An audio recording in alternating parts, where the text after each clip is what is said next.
Oke teman-teman, kembali lagi. Bismillahirrahmanirrahim. Assalamualaikum warahmatullahi wabarakatuh. Nah, kita akan menerapkan dataset yang tadi kita sudah olah, sudah disiapkan, kita masukkan ke dalam rapid manner. Oke. Pertama-tama adalah tadi teman-teman harus disiapkan datasetnya asal dari konversi atau normalisasi atau preprocessing pada sebelumnya. Nah, kita masukkan ke import data. Kalau teman-teman add data, tinggal add atau import. Nah, kemudian masuk ke My Computer, cari folder yang kita sudah siapkan di PC, taruh di sini. Terus kemudian saya kumpulkan di sini, taruh di sini. Nah, datasetnya udah ada. Nah, oke. Tahap selanjutnya di sini select the cell to import, artinya kita pilih data apa saja yang akan digunakan. Oke, next. Nah, posisi ini adalah mengganti tipe data. Akan tetapi untuk mengganti tipe data ini ada dua cara. Pertama bisa dilakukan di format your column di sini atau bisa dilakukan di dalam rapid manner. Nah, saya di sini akan menggunakan beberapa data untuk jadikan sebuah dataset yang sudah siap digunakan. Nah, ini ada beberapa format. Nah, nanti saya menggunakan formatnya adalah untuk mengganti ke binominal. Binominal tuh ada dua. Tadi yang saya bilang bahwa bisa di bar proses atau di sini. Nah, untuk ceng binominal dan polinominal.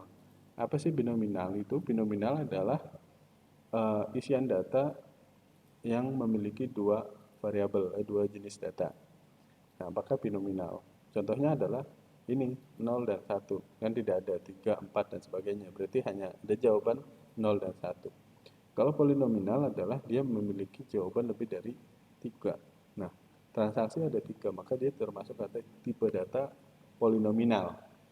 Tapi kalau misalkan tadi item A, B, C, D, F, G itu adalah binominal karena memiliki jawaban yaitu 2, 0 dan 1. Nah, saya akan setting di dalam saja. Tapi ini ada dua cara yang saya share di sini. Nah, terus kemudian karena saya akan mengganti binominalnya di dalam, maka saya akan, ini kan termasuk polinominal, jadi saya ini tidak akan gunakan. Jadi exclude kolom, jadi tidak akan menggunakan kolom transaksi. Nah, tapi ini datanya tetap ada 10, maksudnya ini 10 transaksi. Karena di dalamnya nanti akan menggunakan hanya binominal saja, maka saya akan tidak menggunakan transaksi. Tapi kalau misalkan settingnya dari sini, ini bisa digunakan transaksi ini. Nah, oke, next. Terus kemudian dataset. Nah, dataset di sini teman-teman dataset latihan, cek latihan a priori. Terus kemudian finish. Karena dataset saya sudah ada, jadi ini tidak saya gunakan. Klik finish. Oh, udah overflow dataset a priori. Oh, udah ada. Nah, saya coba ganti a priori. Di sini dataset latihan a priori sudah ada. Ini saya pakai yang dua karena yang tadi tidak menggunakan transaksi. Mulailah kita mendesain. Nah, di sini prosesnya adalah untuk mendesain. Pertama adalah drag and drop. Terus kemudian kita kalau misalkan mau mengecek datanya, kita tinggal tarik ke result, kita apply. Nah, ini data yang tadi kita tidak menggunakan data transaksi karena nanti ini akan diekstrak ke binominal dengan tipe data binominal. Jadi tidak boleh digunakan ada atribut lain. Maka di sini datanya untuk mengecek data. Oke. Selanjutnya yaitu numerik ke binominal.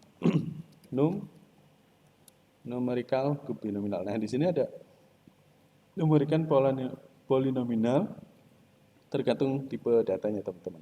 Nah,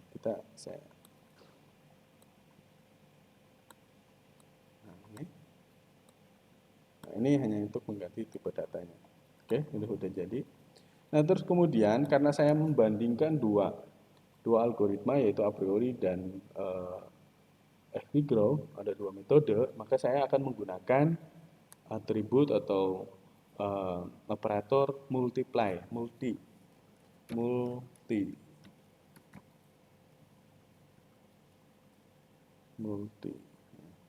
Sini dapat kategorinya. Nah, tujuannya multi ini jadi saya tidak akan menggunakan, saya tidak mengulang dari awal untuk melakukan import data, terus kemudian lakukan operator binominal, enggak. Datanya satu tapi menggunakan dua metode. Jadi seperti ini. Nah, tarik. Nah, ini namanya konektor, teman-teman silakan hubungkan di sini. Terus kemudian saya akan menggunakan a priori pertama, a priori. Nah, di sini. Terus kemudian yang kedua adalah fvgrow. Nah, kita panggil fvgrow. fvgrow. Ini modelnya. Terus kemudian sama-sama menggunakan item. Ini satu model. Ada satu model accession rule, tapi ada dua metode yang sekaligus saya desain. Terus kemudian kalau ada fvgrow, maka harus ada create associate, create. Ini. Nah, ada create yang klik. Terus kemudian didesain. Ini saya di sini. Terus kemudian saya tarik ke sini ke result association. Terus kemudian saya kepasangkan fvgrow. Terus kemudian saya ke create association. Terus kemudian rule sini. Kita coba dulu sebelum saya setting. Oh, dah benar. Balik lagi desain. Nah, teman-teman diperhatikan, maksudnya ini adalah datanya hanya satu, tapi bisa menggunakan dua metode, artinya perbandingan bisa. Ini untuk teman-teman yang ingin membandingkan metode, ini dua metode. Nah, perlu diperhatikan bahwa a priori itu adalah metode tentang item set yang tadi sudah sedikit saya ulas. Nah, fvgrow ini adalah perkembangan dari a priori. Jadi, kalau misalkan di association rule itu lebih bagus dengan menggunakan fvgrow. Oke, ini memudahkan untuk kita membaca hasil. Tapi saya ingin memberikan informasi pada teman-teman bahwa hasil dari a priori seperti ini, hasil fvgrow seperti ini, tapi datanya tetap satu, data ini. Jadi saya tidak mengulang lagi, oh a priori kayak gini, jadi simple dengan desain seperti ini. Silakan teman-teman dicoba. Nah, terus kemudian kita run. Nah, harus yang diperhatikan adalah di sini. Nah, di sini ada NTCDU. Nah, NTCDU teman-teman silakan dicek di sini di help. Nah, di sini ada deskripsi. Nah, maksudnya N itu apa sih? T itu apa? Nah, ya, N itu adalah inputnya kita ada 10. Kemudian kita ke a priori, klik di sini nanti akan muncul help. Nah, terus kemudian inputnya ada 10 dan terus kemudian parameternya nah N 10, terus kemudian di sini optimal metrik. Nah, tidak. Nah, terus kemudian C itu adalah minimum confidence-nya, berarti confidence-nya kita nanti mainin di confidence ini, namanya confidence. Nah, terus kemudian D itu adalah minimum support-nya, jadi minimum support-nya kita mainkan di D, terus kemudian U, terus upper ya, up. Nah, ini target jadi minimum support itu adalah 1, jadi tidak boleh lebih dari 1. Dan minimum lower bound. Nah, ini untuk minimumnya, jadi di 0,1. Jadi bisa digunakan settingnya adalah di confident dan di minimum support di D. Oke.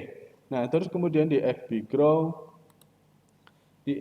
minimum supportnya di sini kita settingnya 0,95. minimal item per setnya 1.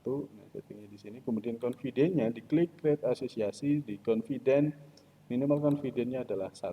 Nah, lalu apa yang ketika sudah disetting, apa yang harus dilakukan yaitu di apply. Nah, ini udah jadi. Nah, ini udah jadi. Nah, kalau kita lihat dari accession rule ini hasil dari FB Grow. Ada cuman satu rekomendasi dari si accession rule. Accession rule dengan menggunakan FB Grow. Nah, karena sedikit saya coba turunkan dari FB Grow-nya menjadi nilai supportnya 5, 0,5. Terus kemudian ininya 0,5. Artinya supaya kita melihat bahwa nilai kepercayaannya atau nilai penunjangnya adalah banyak. Jadi sebenarnya data itu di FB Grow hasilnya itu 0 dari 01 sampai 1 itu banyak itemnya. Cuman yang hasilnya adalah 0,9 sampai 1 yang mendekati 1, karena yang mendekati 1 adalah dominan yang paling sering keluar itemnya. Nah, jadi tadi setelah saya set di FB Grow 0,9 dan 8 itu itemnya sedikit. Jadi saya coba turunin dari standarnya, minimal standarnya dari 5 sampai 1. Nah, nanti apa yang terjadi? A priori-nya juga saya turunkan jadi 5 confident-nya. Ini juga 5 udah. Sekarang. Nah, kalau kita keturunkan maka akan agak sedikit lebih banyak. Karena nah, tuh. Kalau tadi itu hanya cuma satu rekomendasinya. Nah, di a priori, nah ini agak banyak. Nah, kalau misalnya kita lihat hasilnya, mungkin agak bingung di a priori. Makanya itu kan ini adalah perkembangan dari FB Grow adalah perkembangan dari accession rule di a priori. Nah, kalau kita lihat sama kita ketika beli D, terus kemudian beli F, maka kemungkinan beli A itu sama caranya. Tapi yang mendekati 1 di sini. Nah, ini rule-nya ya, rule yang terbaik. Nah, namanya di sini best rule one. Jadi rule terbaik adalah ini menurut a priori. Maka melakukanlah perkembangan. Karena ada beberapa item set, terus kemudian ada minimum support dan itu maka dikembangkan menjadi FB Grow, maka ada sedikit lebih mudah untuk dipahami. Nah, di sini teman-teman, ini base rule-nya ada dari data tadi itu maka menghasilkan beberapa aturan. Nah, yang tadi saya jelaskan di teori sebelumnya bahwa ini akan menghasilkan sebuah aturan. Nah, cara membacanya adalah ketika saya membeli item B, maka saya kemungkinan akan membeli item D. Nilai ke confident-nya adalah 0,5. Artinya semakin nilai confident-nya tinggi mendekati 1 itu adalah nilai yang paling sering keluar atau nilai kepercayaannya tinggi. Jadi kenapa saya tadi settingnya adalah 0,9 karena yang cuman di atas 0,9 atau 0,8 cuman ada satu ini. Yang G, F ketika saya membeli G dan F pasti saya membeli B. Nah, ketika saya turunin 0,5 maka muncul semua nilai yang dari rank 0,5 sampai 1. Nah, ini adalah nilai kepercayaannya. Nah, ini adalah item set. Ketika saya beli D, maka saya kemungkinan juga beli B. Ketika saya beli B, kemungkinan saya juga beli G. Ketika saya beli B, maka kemungkinan beli F juga. Nah, itu seperti itu di association rule. Ini ada aturannya. Ini namanya disebut aturan association rule. Nah, seperti itu. Maka ada dua item juga. Ini satu item. Ada dua item. Nah, di sini ada dua. Ketika saya beli B dan D, kemungkinan saya beli G. Nah, itu. Nah, ini mungkin contohnya nanti saya akan kembangkan untuk lebih ke supermarket. Kalau ini kan saya contohnya untuk tadi itemnya adalah A sampai G. Nah, terus kemudian ketika beli D, G, maka hasilnya apa? B. Ketika cenderungan belinya adalah B. Ketika beli D dan G, saya cenderung untuk beli produk B. Nah, seperti itu. Ini disebut dengan item 2 set. Nah, ini item 1 set dan item 2 set. Nah, seperti ini. Oke, itu aja penerapan dari perbandingan dari assertion rule dan a priori, assertion rule grow dan a priori. Untuk video selanjutnya yaitu video latihan. Nanti saya akan buat soal, mohon disimak pada video selanjutnya. Terima kasih. Assalamualaikum warahmatullahi wabarakatuh.